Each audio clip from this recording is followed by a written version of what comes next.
Good evening and welcome. Good It is a pleasure for me to be here with you on this very important and I say very relevant event, the National Day of Racial Healing.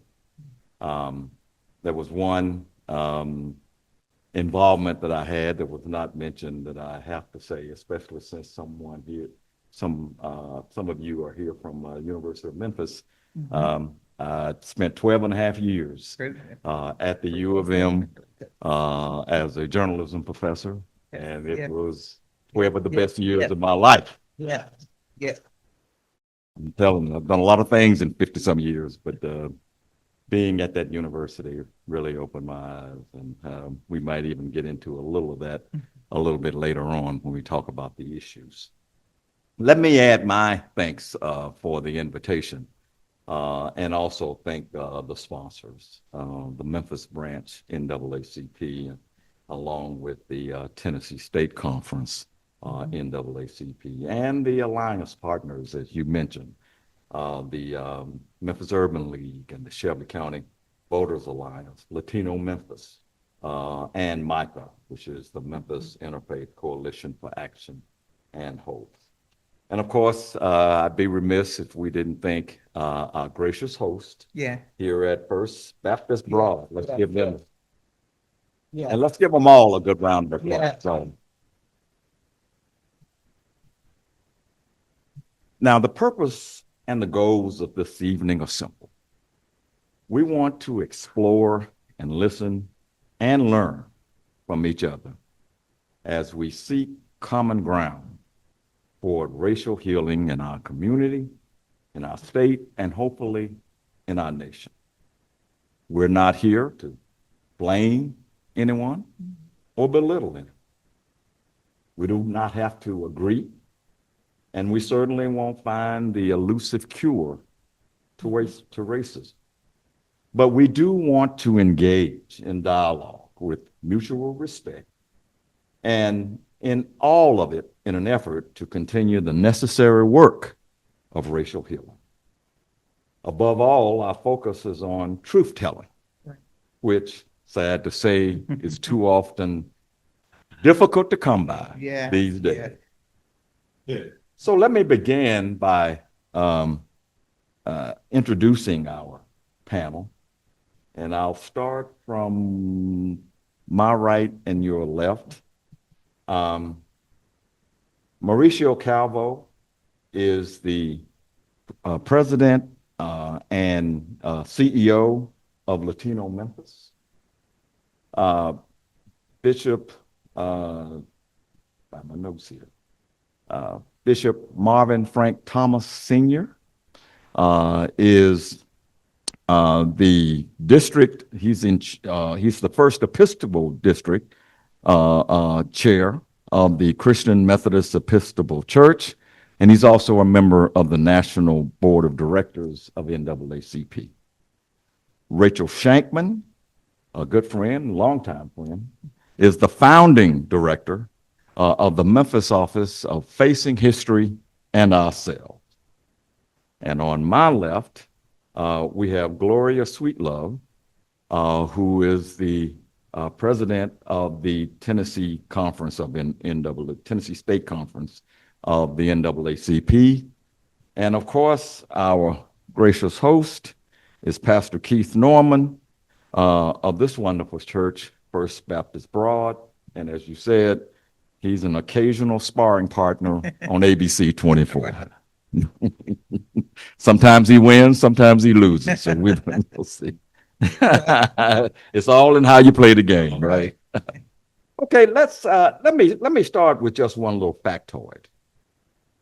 An August Gallup poll it was actually taken in June and reported in August.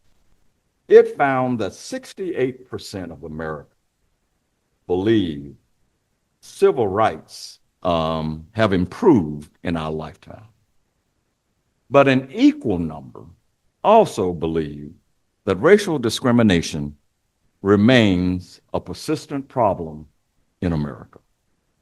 So with that as a framework, I want to begin by asking each one of our panel, and I told them this ahead of time so they would not be surprised. Please tell this audience, identify a place or an event that you have attended recently that represented racial diversity, racial harmony, a sense of community, and really pure joy. Because despite what we may believe, those places and those events still exist. So I asked each one of them, and I'm going to start with our host, Pastor Keith Norman.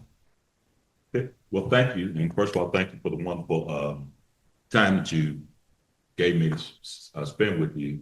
You said that we spar quite often. You said sometimes I win, sometimes I lose. Sometimes I throw a fight to make him look good. Because it'd be terrible to be a 50-year journalist and you lose to an up-and-coming.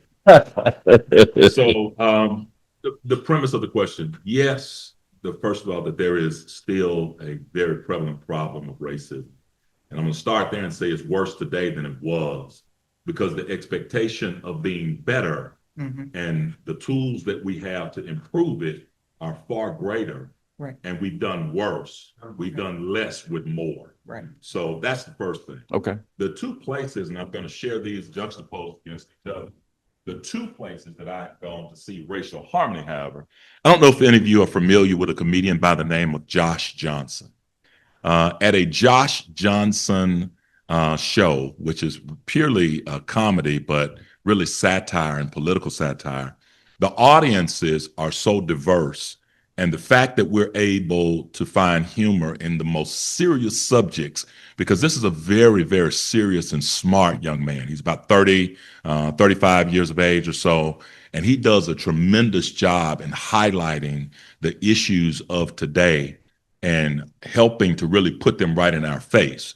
And oftentimes when I first went to one of his concerts, I was a little shocked. I thought it was going to be filled with young African-American people and that would be the space. But when I saw the room, there were people of all ages, all backgrounds, all ethnic, diverse, just everything. And everybody was able to get along and deal with the serious issues. The place that I saw it most closely, most recently in Memphis, was at the Kamala Harris event last week. The room was filled, diverse group of people. The AKAs got along with the Deltas. Even though it was an AKA event, it was clearly they knew who they were. But it was all harmony in that space.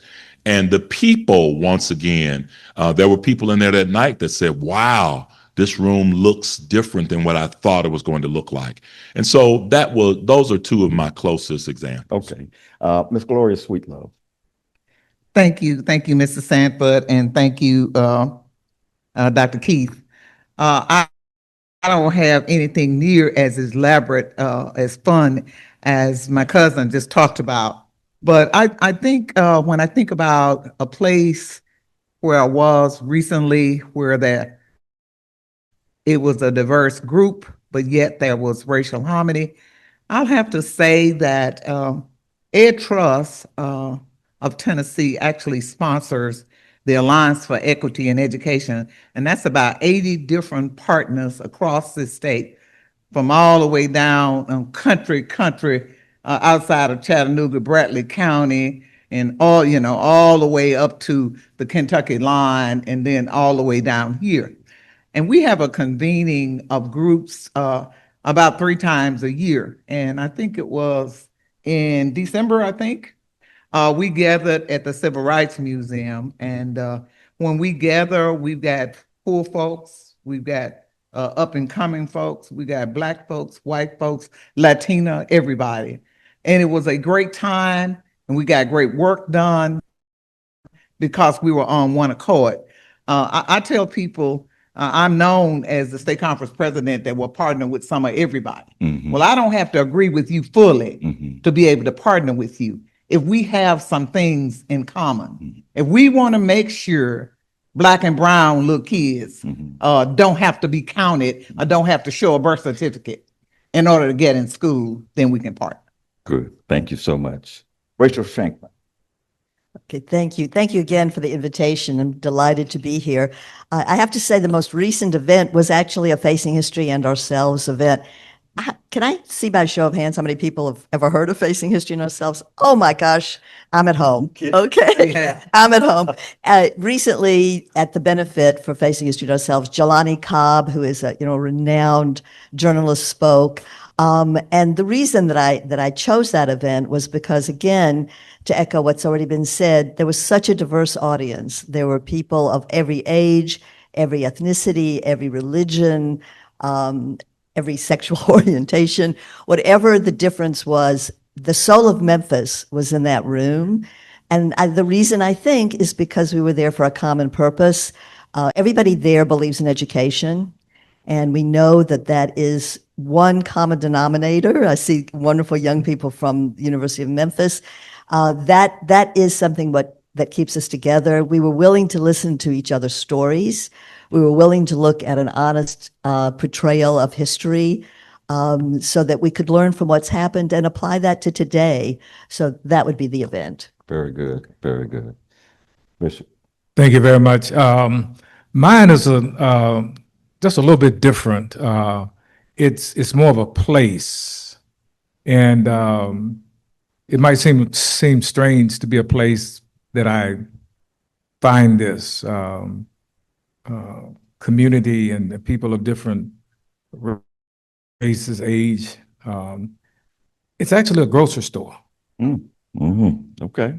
In a community where I live, this grocery store, and there is so much positive energy and people celebrating each other and recognizing each other and excusing themselves and each other and helping each other, and the children and elderly adults and Black persons, white persons, persons of just, and from every time, and when you shared that with me earlier, that's the first place that my mind went to. Right. And I love going in there because it's a feel good place, and the energy is good. Right.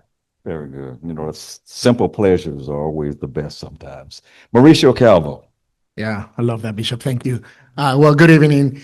So I can think of the St. Jude Marathon weekend race. Okay. Whether you're doing the 5K, the 10K, half marathon, or full marathon, you see people from all over the place, all over the country, and often many countries. And people are there. I know some people are there to win, but other people are just there to show up, and everybody's there for a common cause. And it just feels, it's one of those moments that makes you really proud of Memphis. And as one more, since I have the mic, many of the playgrounds in Memphis. So think about Geisman, the Cordova playground at the library, next to the library. Those places also give me hope, because I hope that the next generation is more used to see the diversity and also even expect the diversity of playing with people who are different than themselves. Good. Keep the mic for a quick second there, Mauricio. And there were two that was mentioned that are my favorites as well. And that was the Facing History event. And I was also at the Kamala Harris event. And that certainly was a unifying event last week. But Mauricio, the reason I asked you to keep the mic, you and I were talking a few days ago as we prepared for today. And you raised a very interesting and poignant issue. And that is the tendency of various racial, cultural, and ethnic groups not to support each other sometimes. And I thought that was a very compelling and really an accurate statement. So I want you to briefly explain further what you were talking about there.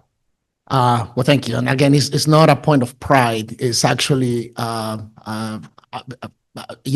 something that I'm actually personally ashamed for, that my community, the Latino community, the Latinx community, is oftentimes not showing up for the Black community. So, if and look, I love that Miss Gloria just mentioned in her opening statement, and her advocacy on behalf of Latinos and immigrants against a bill that will hurt us, right? So that is an example of showing up for each other. So, Ms. Gloria, thank you for that, and we need to do more of that. Black and brown people have tensions, and that shouldn't be the case. But of course, people have differences, and I think in this process of healing, we have to show up for each other. If I may use the example that I shared with you, You did. I don't know if for those of you who read the Daily Memphian, there was a story yesterday about a sandwich place in Orangemount that is owned by a guy named Rob Brown, and that sandwich place, I think, The sandwich spot. and it's amazing. Like, he stood up for ICE, right? And again, Orangemount is not a place that is predominantly immigrant, and yet those guys were hanging there, and he went out of his way to make a point that was not okay. And so I was telling audience that in my own way, as of honoring MLK Day yesterday, I went out to eat yesterday there, and I went to thank him for standing up for my community. And it's also a pledge for me to stand up for that. And you talk about places of healing and surprises. When I went there yesterday, I don't know if because of the article or whatever, there were more white folks there than black folks. Certainly interesting Really? eating, and he ran out of food. His business is booming, and so it was really encouraging just to see that. But it's also a reminder that we have to do more. If you want to have a friend, you also have to be a friend. Exactly. Anybody else want to weigh in on that issue of about? Yeah, go right I ahead. thought that was the perfect response, and you're the perfect person. We don't show up for each other, and specifically, in some cases, there are other communities that need to show up for the African American community more readily and on their own, not as a request from an invitation. It ought to be, no, I'm going to do this. And I'm going to give you an example of something. This just happened on our parking lot. Just less than a week ago, our parking lot was infiltrated by ICE agents, and they took residents on our parking lot. They thought it was an open space on a Monday where they could come and set up and swarm the community. On Mondays, we feed families from this church, and quite often we understand that our Latina population is growing. Also at the Christ Community Clinic, which is on our campus, we have a high number of Latinx people. I was notified that they were there. I went out and I personally confronted them, asked them to move, told them to move, didn't give them an option. And one of the things that the agent said to me was, "What are you so upset about?" As if to say, I'm not bothering you or your people. You know who I'm after. But the idea that injustice anywhere and is injustice everywhere has to mean that we stand up for everybody. And you and I have had that relationship. We stood in this place 15 years ago, whenever, right after this building was open, you and I did a press conference right there from that historic pulpit to talk about uniting our communities and not letting people drive a wedge in between us. And then to see the issues for what they are. The issue is the issue. Injustice is the issue. And if it's injustice towards women, if it's injustice towards people of color, if it's injustice towards gender bias, we need to just fight the issue. And even if the issue doesn't touch me, personally, because every issue touches me, to be honest with you. But if it doesn't touch me in the degree by which I'm saying it's first, second, or third degree, I still need to have enthusiasm about fighting the issue. Right. Anybody else? And I must weigh in Go ahead, on this go ahead, one. go ahead. I think it's so critical because sometimes we act like maybe it wasn't you. Maybe it was your grandmother. Maybe it was your aunt. Maybe it was your great grandfather. But when I see Latinos being mistreated and given the lowest of jobs and not getting that pay on time, it takes me back to what my daddy said and what I saw as a child. So we got to stand up. Community, we must stand up. All it takes All it takes, for bad stuff to happen is that good folks say nothing. Right. Good point. That's all it takes. Anybody else? Anybody else? Well, go ahead. Just the city I lived in prior to moving to Memphis, Cincinnati. We had a coalition of faith communities, and we were there for each community, whatever the challenge was. And I guess one of the things this helps me tonight is to say to me that personally, the group that I lead, that I recognize our absence. And so we have to find a way to be present. Okay. Otis, All right. can I say one last thing? One quick thing. Here, one quick, real quick. Standing up and showing up for each other on issues is not about race. Yeah.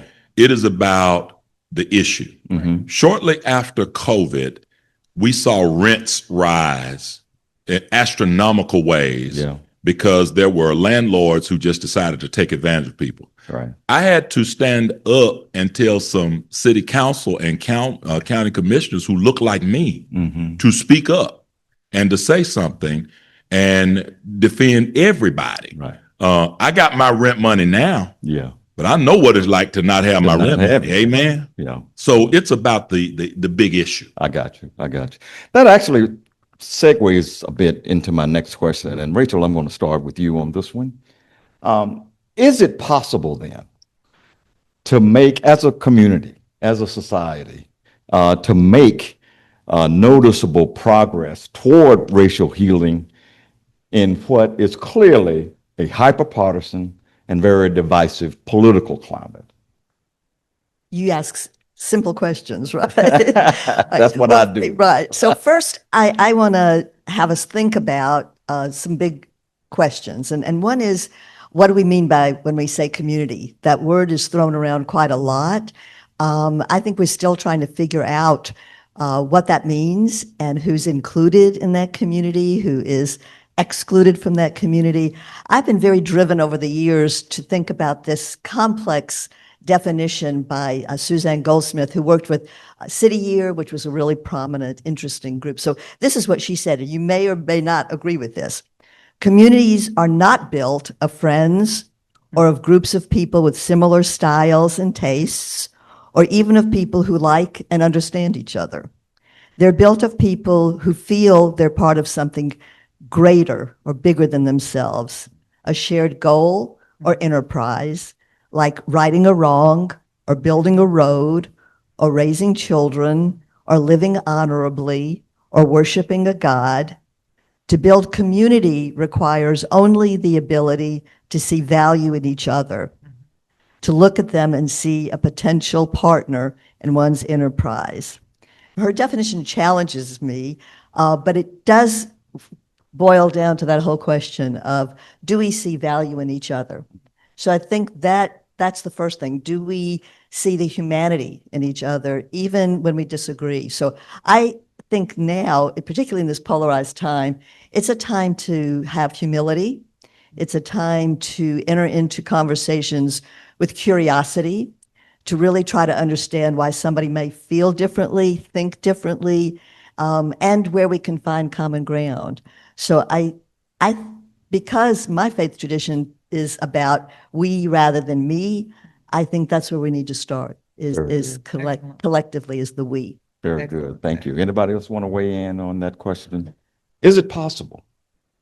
Is it possible to make some progress toward racial healing? Mauricio, what do you think? Oh, no, you have the mic. Go ahead, Bishop. Tom. Yeah, I think it's possible. And I just was sitting and jotted a thing or two down. Racial healing is possible when people in systems intentionally acknowledge the fact that we have work to do when it comes to creating a society where racial tension and racism do not exist. And this, one of the starting places is being willing to tell the truth, that we do have a problem. And then be willing to put in the hard work to bring about the necessary change. And then racial healing is possible when people are not trying to erase people's histories Yeah. and stories, Yeah, diminish them and dismiss them. yeah, So I think it's about starting with being intentional and telling the truth, owning the fact that we do have a problem, and committing ourselves to doing the hard work to bring about this healing. very good. Anybody else? Go ahead, Mauricio. Yeah, thank you. I can answer that question after the November election. We'll see how the midterms will go. And in all seriousness, is it possible? I don't know. I mean, it feels. I mean, obviously, we're in a very polarized political, world, and it just seems harder and harder every single time. But what it's going to take is if it's going to be possible, it's going to be up to us. Like if we show up to vote, if we're just depending that this polarization gets fixed by the people in power on whatever political party you believe in or subscribe to, it's just not going to happen. But if we show up and demand that, it's almost like they're counting on us not showing up, right? But so that change is going to happen when we expect and show up and not only show up during the election time, but throughout the time. Like we shouldn't be thinking about politics just 2 weeks before the election. It should be happening all the time. Just like Keith Norman just said, like, hey, I had to go and talk to city council people and county commissioner. You have to do that all the time. I mean, I have my former colleague here, Dr. Green. I mean, you're in the school board and the county commission and whatever you might be. People need to hear from us and often. And I think that's what is going to bring that polarization. The gap is going to close the gap at some point. Okay, good. I think we have to get involved. Everybody. Yeah. We can easily say University of Memphis young people ought to get involved. I am proud to say I've got members not only from University of Memphis College Chapter, from Jackson, Brownsville, Hardeman, and I saw somebody else here tonight. It's got to be involvement. Leadership has to say. Leadership got to be willing to stand out. Me and my boyfriend that came to be wherever we need to be. Mm-hmm. You got to be willing to stand up. Yeah. And if you're not willing to stand up, nobody's going to follow anybody that's not standing up. Right. You got to be willing to stand up, willing to take the hard questions, willing for folks to put the wrong thing out about you. You got to be willing, and you got to do it for the people. Very So, good. brother moderator, yes, it's possible. All things are possible. I'm gonna go to my faith suit on all right? things are possible. So I can't be in church and say it's not No, you possible, can't. right? That would be the wrong answer from me. But I think when we're thinking about it, we have to really be honest with ourselves. What are we willing to give up in order to achieve it? What are we willing to bring to the table and to concede or to negotiate? And where can we make some power doesn't concede anything? And people will hold their position knowing that we're trying to achieve a common goal, but nobody is willing to say, I will sacrifice this if you will sacrifice that so that we can achieve this. And so if that frame of mind does not go with us, we're going to just go back to the table over and over again and negotiate the same thing and end up nowhere. Okay, good. I am absolutely thrilled that we have young people here and college students who are with us tonight. And that kind of leads me into my next question. At the beginning of the fall semester at the U of M, the Office of Multicultural Affairs was shut down, abruptly shut down. And it was, in my view, unbelievable. I wrote a column about it in the Daily Memphian, and I didn't hold back my temper a little bit on that one, Rachel. So that leads to my question here. What can we do as a group, as a community, to reverse the idea that diversity, equity, and inclusion are profane words? Because there is a prevalent belief right now that it is. And I'm going to pick on you, Miss Sweet-Love. What can we do to convince and show that diversity, DEI, is not a bad word. I think people have to stand up and step out. You just heard Dr. Norman talk about he challenged his city councilmen and county commissioners. I think we have to, I believe in good old letter writing and emailing and phone calling. You know, I'm the group that we shut a Governor Spax down some years ago about an issue. You know, I just believe getting in touch with people, giving them your opinion, you know, in an email, in a snail mail, you know, however, you know, I believe in standing up. You know, I believe in op-eds that you ought to put it out there Yeah. and let people know this is wrong and this is why I believe it's wrong and you ought to stand up. Right. I believe in holding people accountable, you know, but you got to vote and you got to be involved.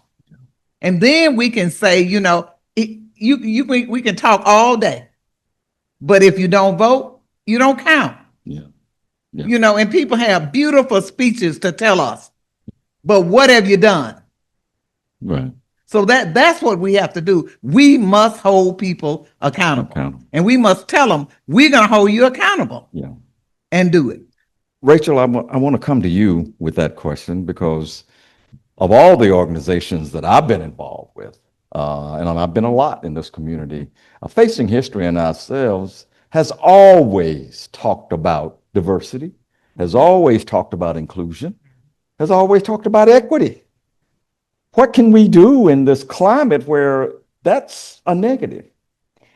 We can listen to each other. I think we have to start there. There is so much chatter that exacerbates the problem. I've heard a lot tonight about how people take positions and will fight to the death to hold that position. And again, I use the word humility because I think we really need to reclaim that. We really need to be able to listen. We really need to be able to educate ourselves. What I love about the name of the organization is it's Facing History and Ourselves. It's very easy, right, to look at the past. It's very easy to point fingers. It's very easy to stay stuck in our positions. It takes a great deal more work and effort to face ourselves and to ask ourselves daily, what is it? Small steps that we're taking to make it a better world. So showing up, but definitely building alliances. I think that's critical right now. It is so easy to care about me and mine. It is much harder to think about who's in my universe of obligation, who do I owe something to, who may not look like me, who may not think like me. But if we don't increase our universe of obligation, we won't succeed in this amazing but still young democracy. And I think that's why we're here too, is that we treasure the freedoms. We treasure the preamble to the Constitution that says we the people, and we're constantly trying to define who we the people, what that means and who's included in that. So education, showing up, certainly voting, certainly holding people accountable, but also finding the humanity and and rethinking what we mean by difference. Difference is not deficiency. Right. Difference is dignity.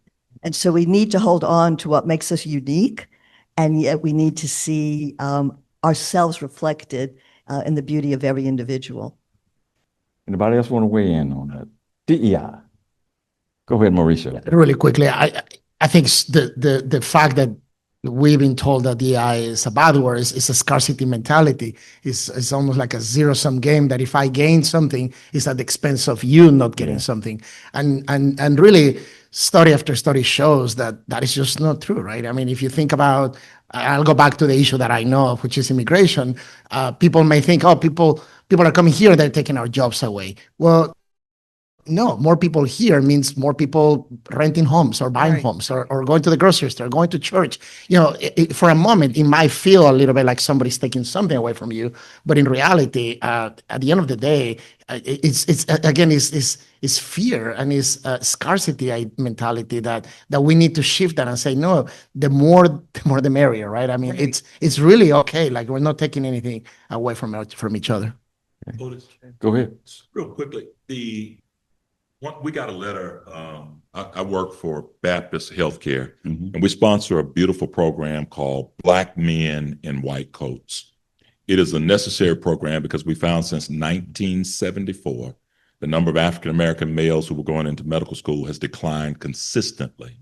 We also know that the people of the African American community and every community, they understand medicine better when the person who's standing there is explaining it to them looks like them, right? They just relate better, right? I can tell one of the brothers in the room, you need to quit eating chitlins, and they'll know exactly what I'm talking about, right? And just can't put so much butter on your grits and sugar on your grits. And for those of you who say sugar don't go on grits, shame on you, amen. Not go on. But sugar go on grits here, amen. So I got this big letter from the Department of Education saying you must cease and desist with having black men in white coats because they found it to be discriminatory. So that's a very threatening thing to get a letter from the Department of Education signed by the lady who's over the wrestling match, right? Oh, man. So I read the letter, right? Wow. And I just flipped it over on the back and I said, I don't receive federal funding, right? I went to the doctors in this community who agreed with me and asked them to become sponsors. I wrote back and said, thank you for alerting me to your new policy. If I find any violation within our program, I will adhere to it. We went on to have black men in white coats. We went to every school. We have to learn when to defy and on which grounds we stand. And then we have to be creative and have courage and quit looking for the easy way out to comply. Many of the companies that took down their banner of DEI were looking for the easy way out. Yeah. And all they had to do was say, thank you. This is what you're going to do. This is what we're going to do. And we have to learn when to be defiant and to learn how to create solutions and bring insight and quit taking the easy way out to these situations. Absolutely, absolutely. And to that point, and that's why I was so critical of some universities here in the state that did take the easy way out by getting rid of the Multicultural Affairs Office. And the way in which they did it. And the way in which they did it, and telling Linda Hall, who has been a jewel at the U of M, to go away. And there could have been a creative way to do this. You don't have to call it Multicultural Affairs. You can call it anything, still do the same thing. And nobody thought about the creativity there. That got me in a little bit of trouble with some of the state people, but that's okay. That's okay. We want to open it up to some questions. I'm going to have a final question at the end, but we want to open it up to you. I mean, you are here. You have questions. If you have one, please offer it. If you have a comment, make it brief. But we want to open it up to you. So who has a question for our panel or a comment, brief comment? And I'm looking at young people. Go right ahead. There's a microphone right there. Yeah, why don't you come over here? Mm-hmm. Thank you all for having me. My name is Gloria. I am the president of the University of Memphis NAACP chapter.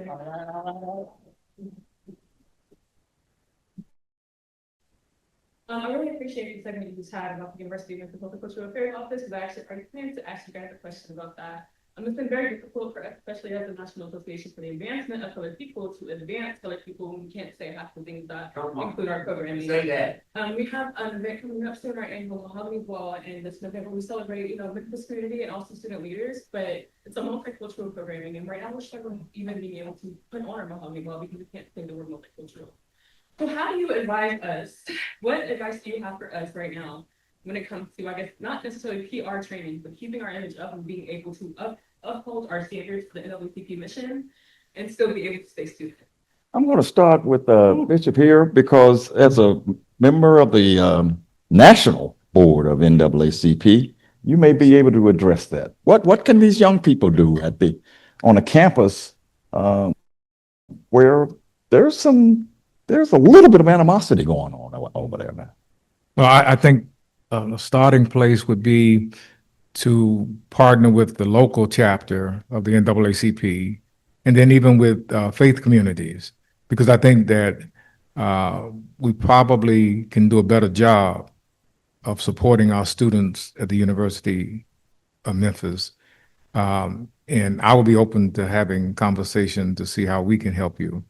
But I think that partnering with Ms. Terry and the Memphis branch, faith communities, and even some of the high-profile individuals in our community rallying to the cause of our students at the University of Memphis. Okay. Ms. Sweet-Love, you want to address that as well? We also have a state youth works committee. And we want to make sure that Daphne, where is that senior manager over there, that we get your contact information so we can hook you up with them. There are ways of saying things differently. Maybe you don't say, maybe you say a rainbow ball.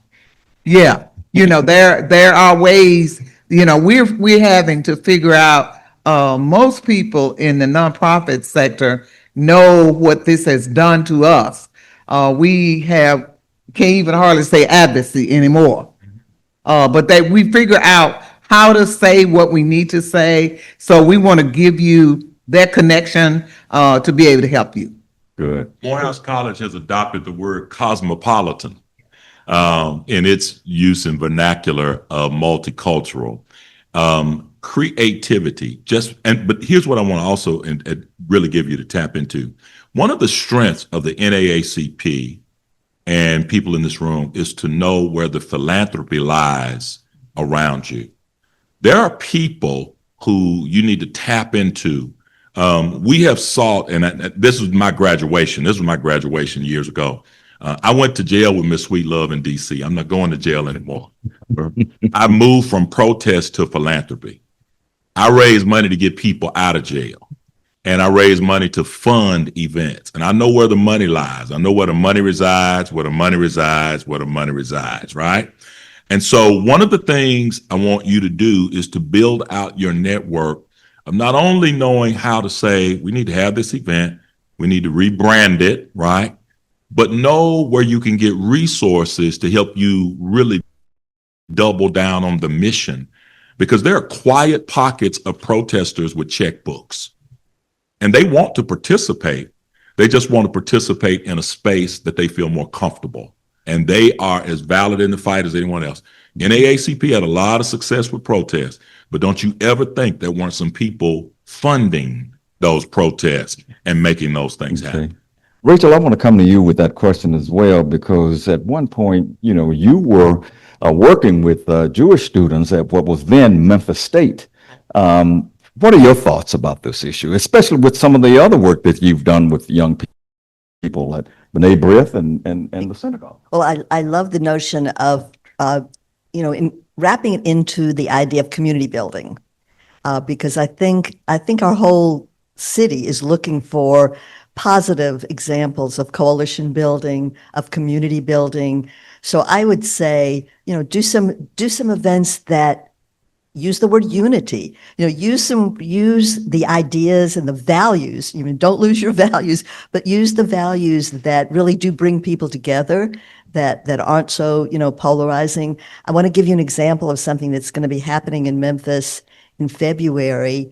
There's going to be a unity dinner that's going to be sponsored by Hillels, which is the Jewish organizations at Rhodes and at University of Memphis, along with the historic Black colleges. So along with Lemoyne Owen and Rust College, when I talk about an alliance, it's important. That Black-Jewish alliance is really, really important. Yes. It has a long history together. It's fragmented. It needs to be rebuilt. Right. Yeah. But it is a hugely important, if there are any two groups that understand history together, Right. it is our two communities. Right. So I would say, find allies and find common ground and find things that transcend difference, Right. but that bring people together. So that's what we have done for years. And I'm very excited about this upcoming dinner because I think it's going to be Very good. really Very good. important. Most people don't know it, but Michael Greenstein and I are twin brothers. Right. Of a different mother, right? Yeah, you look just alike too. Yeah, that's fine. You want to have a comment? Super quick, yeah. Yeah, go ahead. You know, again, so I'm not an expert on that issue, but we still have the First Amendment, right? And again, going back to Pastor Norman, I think there's sometimes, I mean, I love the creativity and finding all of these things, but other times we have to stay the course and double down. I mean, you know, I don't think the NAACP is federally funded, and just because somebody has told it not to do that, or I mean, I understand why the University of Memphis, I don't agree with it, but why they had to do it, but you as an independent group, I would say you can do whatever you want. Also, I mean, you think about LGBTQ organizations, Latino organizations, Jewish organizations, you're not confined by the policies of the White House to the best of my knowledge. But I mean, and again, as you find resources, talk to a lawyer, talk to somebody who can say, you know, the University of Memphis may not be able to do this, but a student group, I think you guys can do whatever you guys want. Sure.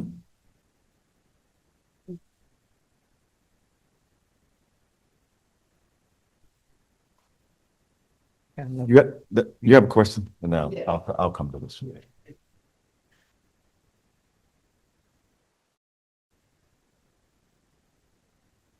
Go right ahead. Love hearing about all these nonprofits, organizations, and the powerful work that you all do, and especially the coalition. So, look at this situation in America, and they say, what difference can I make? I want to join the group. I ask you, who is your neighbor? Every faith tradition says, love your neighbor as Right. yourself. Right. Well, ask yourself, who is your neighbor? Right. And do you know them?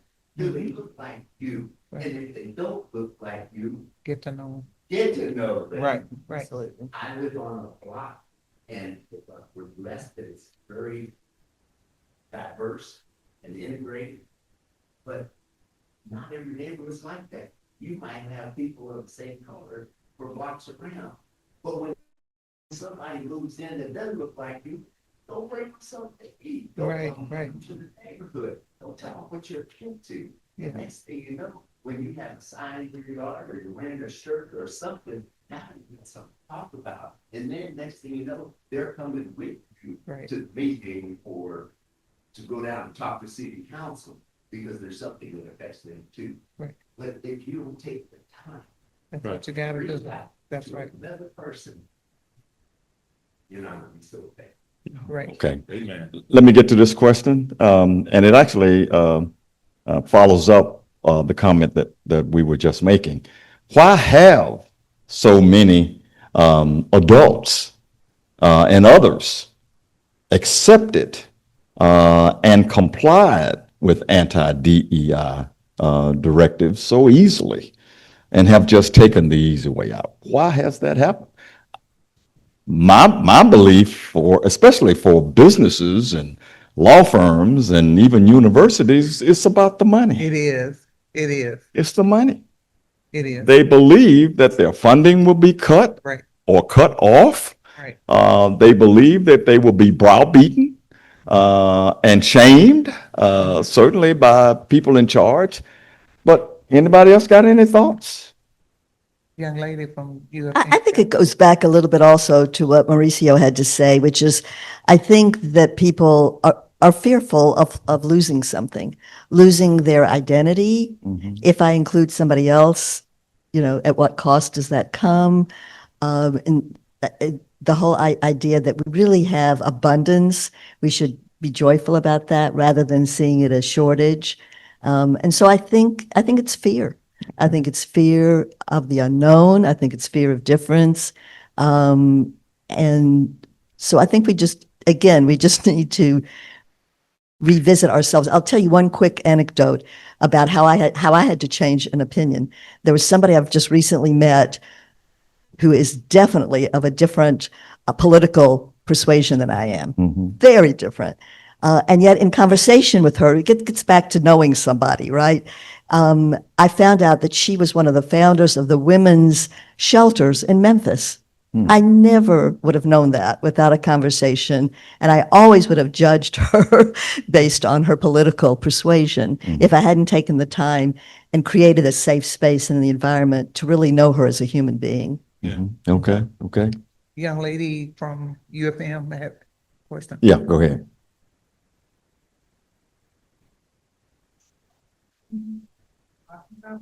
I think that a lot of people, especially young people, are very like they're very scared to say something just because it's kind of a taboo like subject to talk to someone about race. If I'm Black, I can't just come up to like a Vietnamese person and try to talk to them, make a conversation about that. It's kind of hard to do that, especially in the current political climate. And I think one of the situations that kind of pointed this out to me was when earlier in the fall, we had a silent protest. We were wearing a multicultural affairs shirt just to show, support for people who lost their jobs. Right.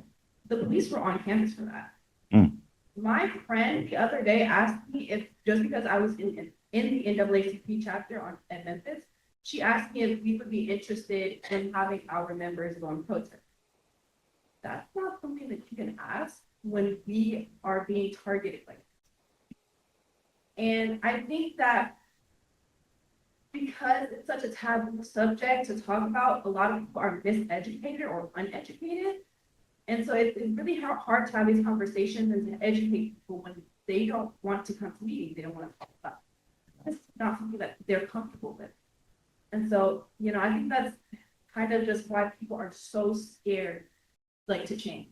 Wow. It's not that they are agreeing with the policies, it's just that they are scared of what would happen if they would disagree with the policy openly. Yeah. Uninvited and unpopular are things we must all be willing to be. Right. The work of justice requires you're going to be isolated and you're going to be cut out.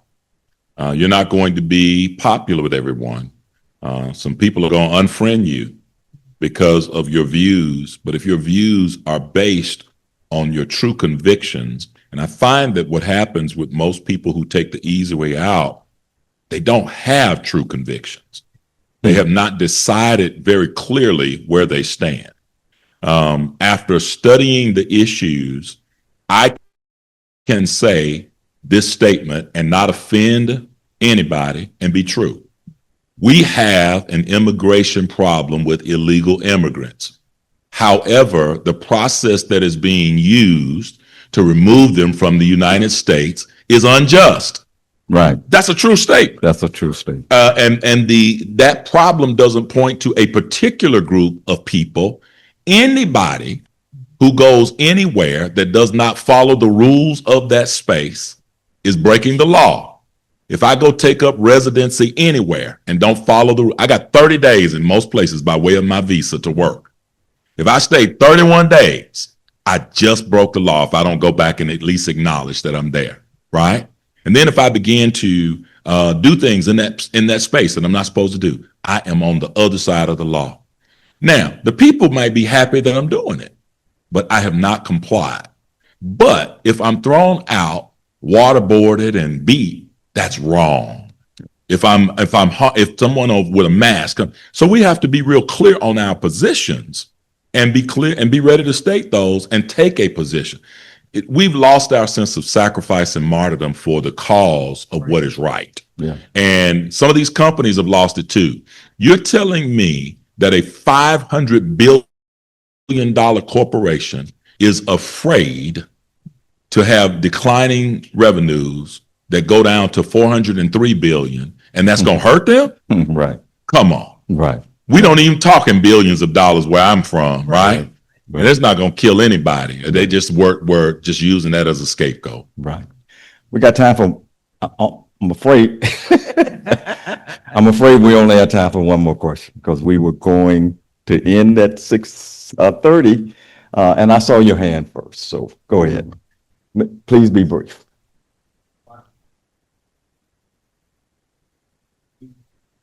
have what's most important, capital on culture. I'm actually, I know maybe a little older, but I'm actually a product of the multicultural Affairs Office. It broke my heart to hear what happened this fall. Broke my heart to hear what happened to Toya, how everything right. I was one of not just the first students at the Empowerment of Color organization, but Empowerment of Color reached in high school, and they inducted me into what they call JEMA, Junior Empowerment of Color in high school. So when I look at that, we have to consider the data. They are actively going out and reaching and creating pathways and also sustainment in the entity of the University of Memphis for people to see. Because the data was showing that there was an issue with African Americans and the people who are of diverse cultures, how they were being sustained at the University of Memphis and creating a culture, to that word again, that allows them an ecosystem to be sustained.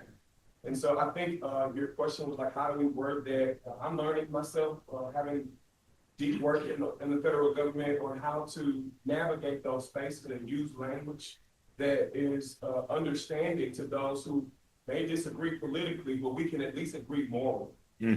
So we can't say advocacy in the HIV world because certain political parties feel as if it's pushing an agenda.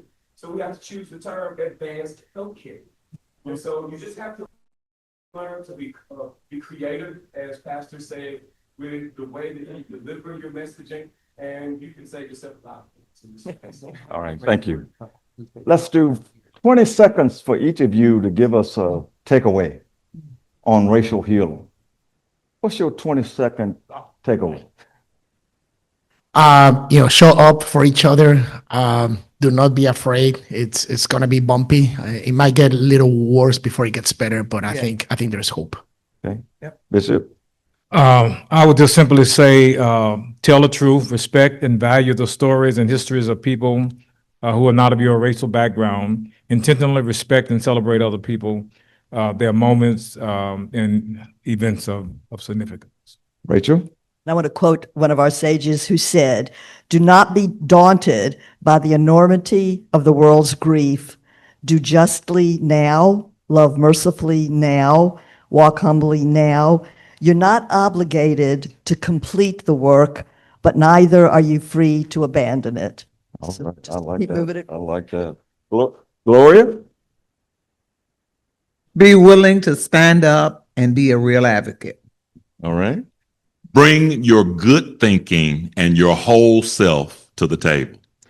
All of the people in this room and the various groups that we've represented over the years have all had systems of communication that, quote unquote, the opposition didn't understand. Whether it was through slavery, whether it was in the Holocaust, there was always a way in the Bible for people who were being oppressed to get their message to their people and build their systems. We have abandoned that because we don't communicate with one another and learn the language of one another so that we can fight together and survive together. All right. Awesome. All of us in this room have been sick at some point in our lives. All of us have had an injury, maybe a cut in our lives. The cut didn't heal overnight. Nope. The sickness didn't go away instantly. My friend Steve over there still getting over a cold. It's a process toward healing. You have to nurture to get yourself healed. Yeah. That's the same with racial healing. It is. It is. We start at a process and we realize where we are right now. And where we are in a lot of different ways is a dark place, but I'm a hopeful guy. Yeah. And I just believe that events like this, a community like where we live, your involvement, your belief system, that will help us toward that healing. So, Pastor Keith Norman, Yes. Miss Gloria Sweet-Love, Rachel Shankman, Bishop Thomas, and Mauricio Calvo, thank you all for being here tonight. Let's give them a round.